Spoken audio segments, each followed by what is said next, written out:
Zdravím všetkých, tu je Maroš Fér, autor projektu Marketing na stereodoch.info a dnes sa s vami chcem podeliť o jednu zaujímavú informáciu. Jedná sa o priamy predaj alebo priamy možno marketing.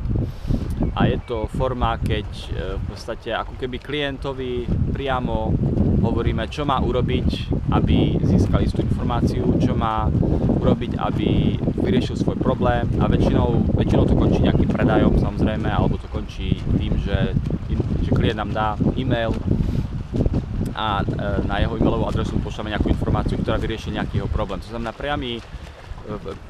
predaj priamou formou je, kde v podstate klientovi hovoríme jasnou rečou, čo má urobiť, aby vyriešil nejaký svoj problém. Väčšinou predaj rieši nejaký problém, ktorý klient má. Dúfam, že aspoň na tom sa zhodneme. A v podstate v poslednej dobe som mal ten problém a ja sám, že som bol členom a ešte stále som členom spoločnosti, ktorá ponúka filtre pre domácnosti, a nevedel som, ako získať nových ľudí, ako získať nových klientov, ako sa k ním priblížiť, ako získať ich e-mailovú adresu a akoby posielať im informácie o tom, čo predávam, o sebe a vlastne o tom, ako môžeme vyriešiť ich problém, o ktorom možno ani niektorí aj nevedeli, že ho majú.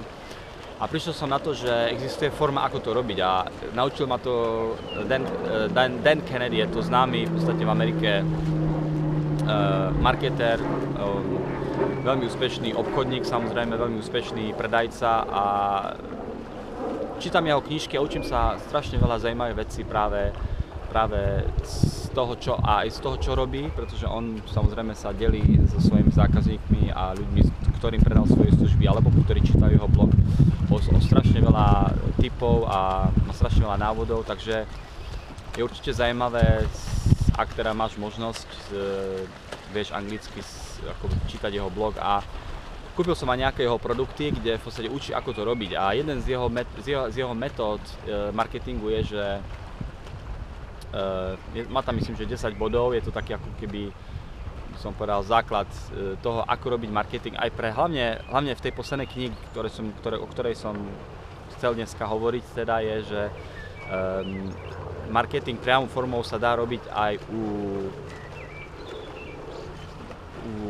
by som povedal, foriem podnikania, keď ľudia majú, dáme tomu, kamenný obchod, alebo si myslia, že tradičná forma marketingu nefunguje.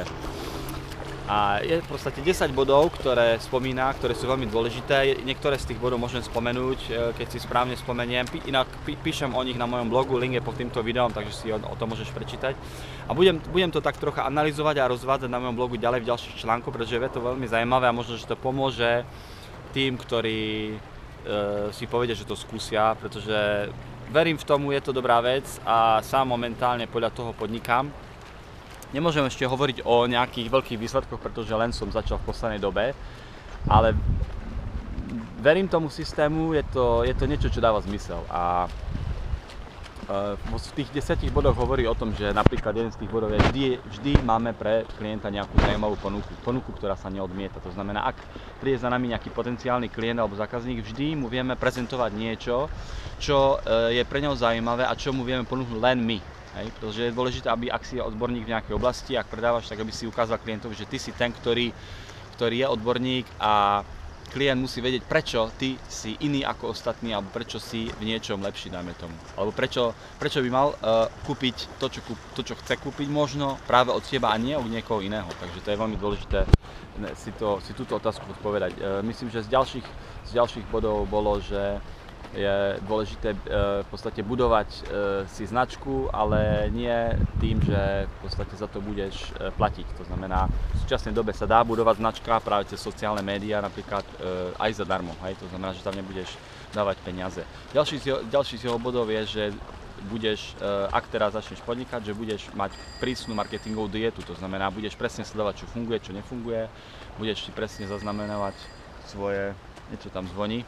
Budeš si zaznamenávať presne svoje vynaložené peniaze a koľko zisku z toho si mal. To znamená, ak investuješ do reklamy, dajme tomu do marketingu, tak koľko sa ti vráti. Hej, prísna, by som povedal, dieta, kde presne sleduješ prísne, koľko peňazí vydáš a koľko sa ti z toho vráti. Pretože je veľmi veľa veľkých spoločností, ktoré si zaplatia obrovské reklamy na billboardy a neviem čo, ale presne nevedia tí klienti, ktorým zavolajú, dáme tomu, či im zavolajú na základe toho, že videli billboard, alebo na základe toho, že videli nejaký shot v televízii. Proste nie je to merateľné. A práve Kennedy hovorí, že je veľmi, veľmi dôležité, aby si svoj marketing meral, aby si presne vedel, odkiaľ tí klienti za tebou prichádzajú. Či to sú klienti, ktorí našli tvoju stránku, alebo sú to klienti, ktorí našli tvoj inzerát v novinách a tak ďalej a tak ďalej. Je tam viac tých bodov a budem o nich ďalej písať a rozprávať o nich a snažiť sa vlastne cez video vám ich to nejak prezentovať zaujímavou formou. Link na tento článok je pod týmto videom, takže sa na to pozri, prečítaj si to, je to zaujímavé a už čoskoro budem pokračovať s ďalšími sériami, kde ti budem vlastne ako keby dopodrobná vysvetľovať čo a ako ohľadne tohto systému, ktorý dosť dobre funguje a budem sa s tebou deliť aj o moje výsledky v tom, v čom ja podnikám a kde používam tento systém. Zdravím ťa, to je Maroš Fér, autor projektu marketing na stereodoch.info. Maj sa pekne zatiaľ, zdravím ťa, čau čau.